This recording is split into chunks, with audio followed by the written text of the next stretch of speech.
student. Let's begin with a new chapter in geography, that is chapter number 8, earthquake. So what is an earthquake? So here is a geographical definition. An earthquake is a shock or the series of shock or the tremor due to a sudden movement of the crustal rocks generated at a point known as a seismic focus within the crust or mantle.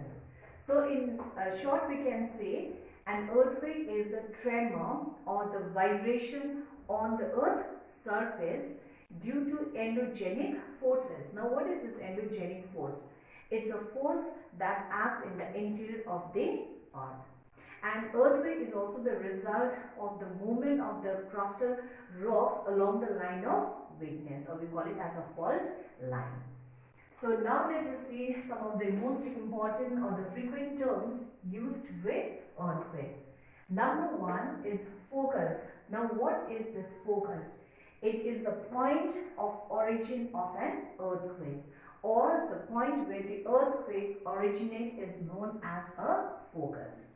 So this focus usually has a depth of 20 to 30 kilometer, or even we can say less than 60 kilometer in depth. Then second one is the epicenter. So it is a point on the earth vertically above the focus. So this is a focus. This point is known as a focus. That is the point of origin of an earthquake, and the point just vertically above the focus is known as a epicenter. And this is the point. Okay, it is at this point the vibration is felt first, and also the damage caused is strong. I mean the damage caused is maximum. Okay.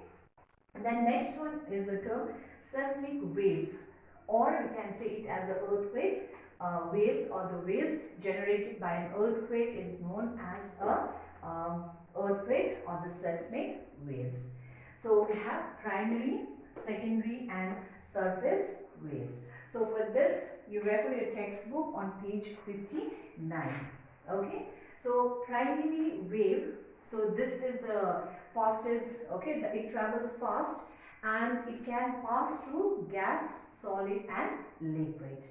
But its velocity is more. Where is its velocity more? When it passes through the mantle. And again its velocity drops when they pass in the outer core, and again it increases in the inner core, that is due to pressure.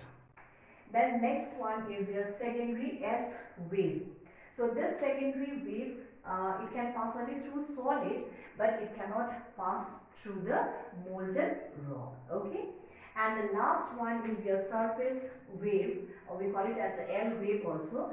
It is the slow wave, okay, which we find along, that travels along the earth's surface. Then next term is a seismology. So what is a seismology? The science that deals with the seismic wave is known as a seismology. And the next one is the Richter scale. Now what is this Richter scale? It is a scale that measures the intensity of an earthquake waves, or the intensity of an earthquake waves are measured in with the name of the scale known as a Richter scale, which ranges from 0 to 9. Okay. And it was devised by Charles Francis, okay, in the year somewhere 1935. So these are the most important. Let's see the causes of an earthquake. The first one is folding and faulting. So internal horizontal and vertical movement due to compressional and tensional force causes folding and faulting in the earth crust. So because of this, there is a displacement of rock in the earth crust. Okay, and such an imbalance will cause an earthquake. Now what is compressional and tensional force? Compressional force, it is the force that will squeeze the rock, and the tensional force is the force that will stretch the rock. Then number 2 is the plate tectonic. So as you know, most earthquake, it occurs on account of plate movement. So according to the plate tectonic theory, the earth crust is made up of many movable plates. Okay, and these plates will either collide or they will slide over the other. So when this tectonic plates, they collide or they slide past each other, The edge of the plate produces fault along the line of weakness. Then number 3 is your volcanic eruption. So during volcanic eruption, okay, these gases are pushed upward. So as these gases are pushed upward, they even push the earth crust, causing earthquake or the tremor or the vibration which we feel on the surface of the earth, or which is felt on the surface of the earth. And this volcanic eruption and earthquake, they are interrelated. So volcanic eruption follows earthquake, and earthquake follows the volcanic eruption.